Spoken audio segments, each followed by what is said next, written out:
A wise man once said, "People aren't grateful because they're happy. People are happy because they're grateful." Hi, everyone. It's Chris Natzke here with Black Belt Leadership Speaking and Coaching with your Mind of a Champion Tip of the Week special Thanksgiving um, episode. And so, this week we're all celebrating, and this Thursday we'll be celebrating Thanksgiving, which for me is one of my favorite times of the year, of course, not just because of all the food I get to indulge myself in that I normally don't eat, but also obviously because of the ability for us to really take some time and be grateful for all the blessings we have in our life. And it often makes me think, we spend this day being grateful for all that we have, but shouldn't that be something that we should be doing on a consistent basis? Shouldn't that just be part of who we are being on a regular basis? And the thing of it is with gratitude is that I think it's so important to realize that gratitude is not just a feeling, it's actually a practice. It's something we practice day in and day out, because when we do that, now what it does, it opens up our mind, it opens up our consciousness, it opens up our hearts to all the wonderful things we have that just attract greater things to us as well. It's often been said that life doesn't happen to us, it happens through us. So if we take that idea and say that life happens through us based on the consciousness that we create and the vessel that we create for the blessings to come in, that gratitude would be an amazingly important practice of that.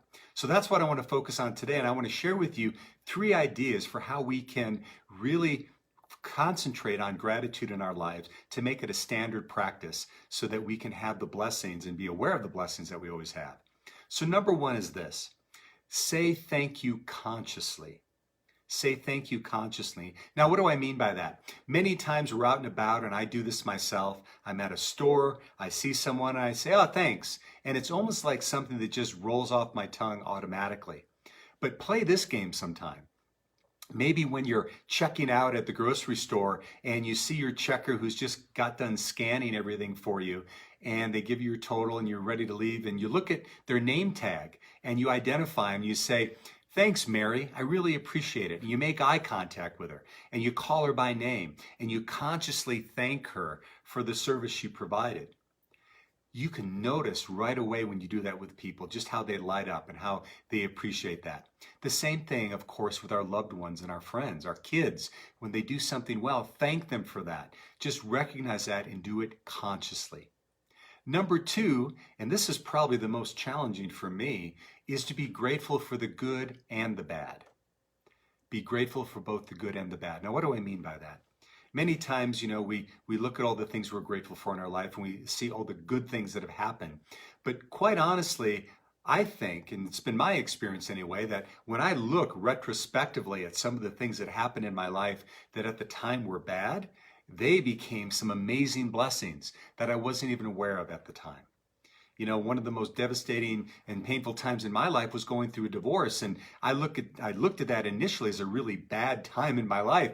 But I look back at it now and I realize the person that I became as a result of that experience, the ways that I had to grow and expand, the better father I became as a result of that experience. And now I look at it and say, there were some real blessings in that. And I can be grateful for those. So where in your life have you had situations, of course the good situations, but where have you called something bad that you can reflect on and say, wow, I can really be grateful for that. And then number three is to practice gratitude daily in what I call the gratitude sandwich.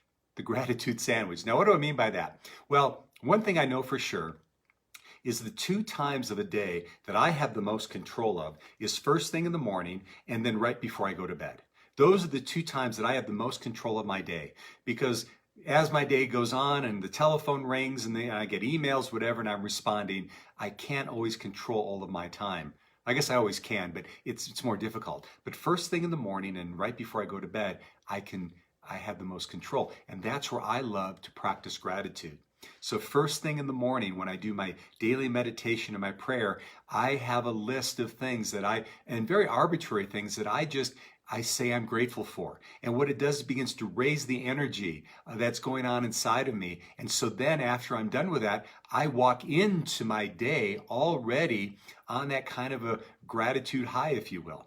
And then right before I go to bed, I have a gratitude journal. And I write down 5 things that I am most grateful for happening that day or in my life. And for context, there's this great book that I was exposed to years ago by a man named Robert Emmons. It's called Thanks. And they did this study on the impact of people using a gratitude journal where they were writing at least 5 things down every day that they were grateful for. And here's what they found. Number 1 is that these people slept better. Anybody, maybe have an opportunity to sleep a little bit better? Their relationships flourished. So when they were doing this on a consistent basis, they reported back that their relationship with their friends and their loved ones was better. And overall, they recorded a 25% increase in happiness. Anybody up for that? Yeah, how about that? So anyway, having that gratitude sandwich at the beginning, starting your day and the ending your day can set us up for some amazing feelings and a real shift as we move through each and every day. So there you have it, my friends. There's my little talk for you today about gratitude. Let's make sure that however we do it, whether it's with the 3 items that I shared with you or whatever you choose to do, is that you make each day a gratitude practice. It's not just a feeling, but it's something we practice on a daily basis. And so there you have it, my friends. This has been Chris Natzke with Black Belt Leadership Speaking and Coaching. I'm grateful for you. I'm grateful for all the comments, the likes, and the shares on this. And I wish you nothing but an absolutely wonderful Thanksgiving holiday with you and your family. We'll see you next time on the Mind of a Champion Tip of the Week.